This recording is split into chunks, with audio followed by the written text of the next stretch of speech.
What's up, guys? I'm here to talk to you about some of the challenging aspects that we've been faced with in the last week or so. One of the biggest things that's come to me intuitively is that the wound is speaking to us. The wound is showing itself as a teacher to show us how can we use this? How can we work with this? Because Chiron is the asteroid of healing, and he's most known as the wounded healer, but he's much more than that. It's about how can we use our creativity and our strength to turn this wound into wisdom. How can we do that? How is this useful? People with strong Chiron in their chart, they're often good teachers, healers, storytellers. They use their challenges in life as fuel to overcome and help other people. So Chiron has been traveling in a square with Saturn for some time, and their dance definitely isn't over, but they've been squaring off for the last week or so in lieu of the Scorpio full moon, which was very intense. And anything Scorpio or Pluto kind of brings things to light, especially the shadow. And there can be a kind of obsessive quality to this as well. So we can't stop thinking about it, and we go into the depths of our consciousness to explore this, whether we want to or not. It keeps knocking at the door. So, I like to welcome it and ask it what it has to show us, because similarly, if you want to get through to another person, if you're having an argument with someone, the best way to work through the energy is to listen to them and see what they have to say. And that's the best way to get through to your enemy, as I watched one CIA person explain. You have to listen to them. So similarly, when the wound is knocking at the door, you have to listen. You have to see what it has to teach you, what it has to say, what is the message. So Saturn squaring Chiron is a very challenging energy. It can feel oppressive. It feels like it won't go away. Often Saturn squares, you can feel blocked. You can feel like the world's against you. It can also bring worry, depression, all these other things. But that's more like with the moon. But with Chiron, they're neighbors.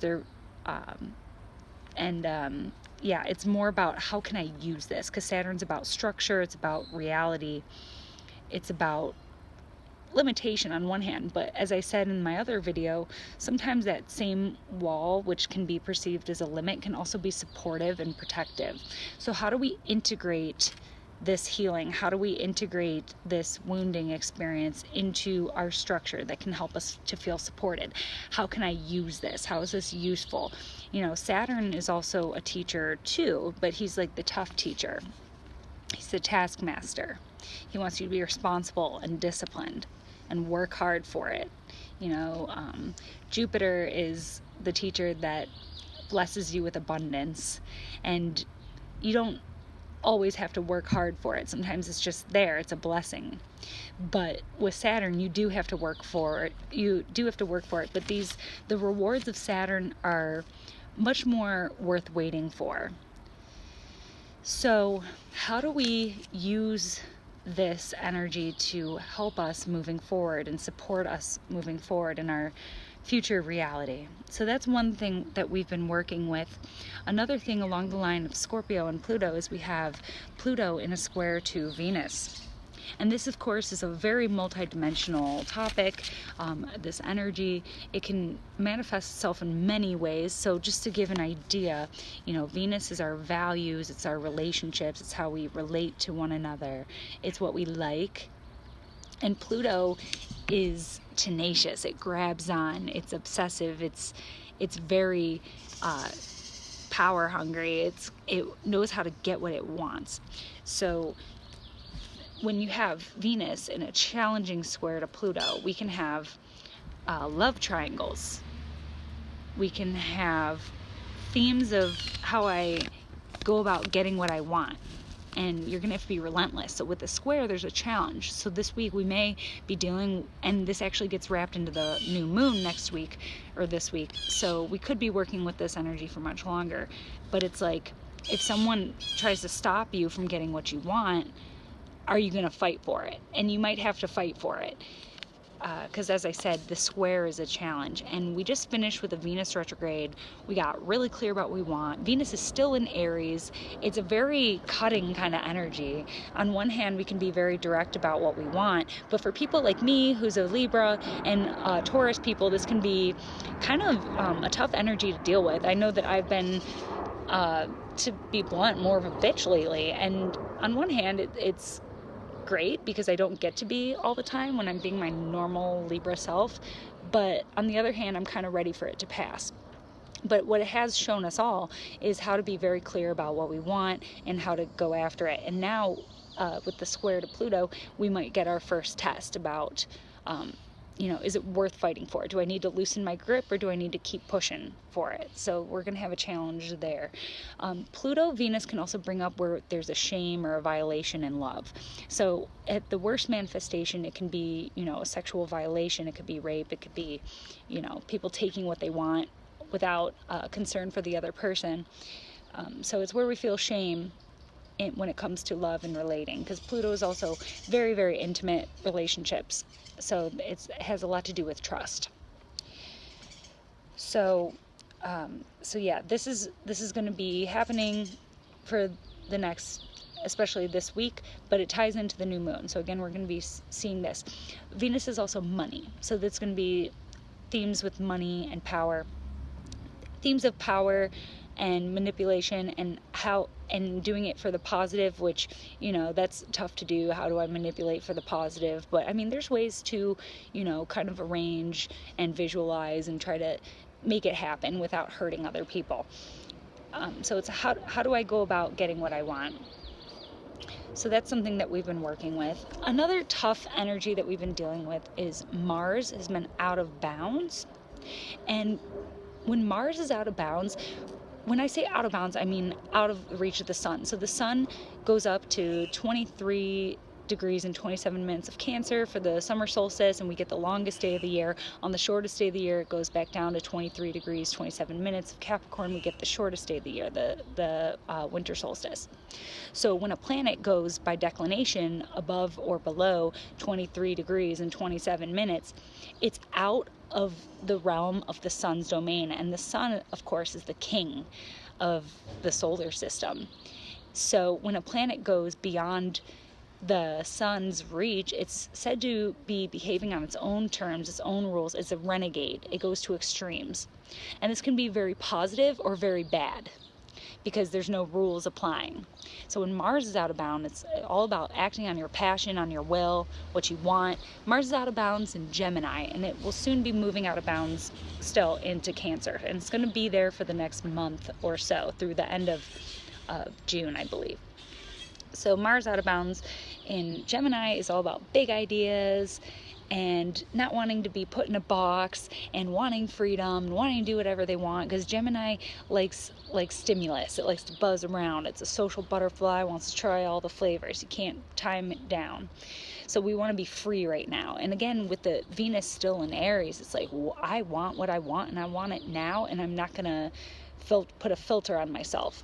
So that people are kind of feeling sharp. People are a little prickly. People aren't as nice right now. And that's going to change, because when Mars goes into Cancer, that is not a fun place for Mars to be, because Mars is normally the crusader, likes to act objectively. But in Cancer, Mars has to deal with his emotions and can't just go off and do whatever the mind tells him. It's more about how he feels. And of course, you may want to go out into the world and make something happen, but you don't feel like it. So Mars in Cancer is a challenging energy to deal with.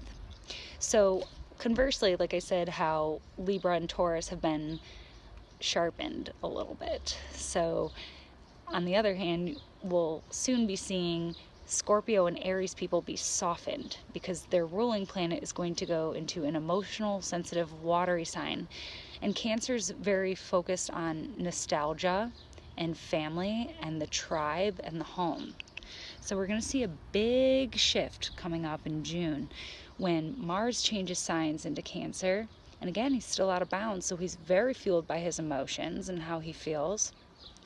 And simultaneously, Venus is going to go in from the sharpened, spunky sign of Aries into the soft, ultra yin, feminine sign of Taurus, where it's all about stopping to smell the roses and being sensitive to one's surroundings. So we're going to experience a very dramatic shift in early June when this happens, not to mention, as I said in my other video, that the new moon and the full moon coming up, the next two, have a lot to do with the energy of the planetoid Ceres, the planetoid of nurturing. So we're going to become a little bit more receptive. So coming up in the next week, in the first week of June, we're going to feel wild. There's going to be an energy of getting of really connecting with your wild side, your primal, animal-like nature, the instinctive, but we want to do it consciously. So allow yourself to cut loose, get a little wild. If you're needing a vacation, absolutely take it, because we're going to have a lot of Uranian energy, and if we don't give it a proper outlet, it can be explosive and volatile. So we want to be able to be the own alchemist in our life and use this energy wisely, but use it and give it an outlet. Take advantage of it, because like I said, by the second week of June, we're really going to be asking ourselves what we need to feel restored and nurtured. So I know everything's tough right now, and we do live in extreme, pivotal, tumultuous, revolutionary times, and that's not stopping anytime soon. But we can enjoy these little pockets of pausing and enjoying the little things in life. And like I said in my North Node and Leo video, it's all about taking time to enjoy. Yes, the world is crazy. Can we do anything about it on our own? No, we can all do our part, yes, but it's all about taking time to enjoy, because that's really what life is about, is finding nourishment for the heart and the soul. And of course, there's a lot of work to do on this planet, and hopefully we will get there in time. But take care of yourself first, so that we have energy in the tank to keep giving back and to keep fighting the good fight. Well, that is all I have for today. Listen to the wound. Go with your gut. Give yourself space to have outlets and have fun. And then early June, you'll know to listen and to take care of yourself and those that you love. Sat Nam.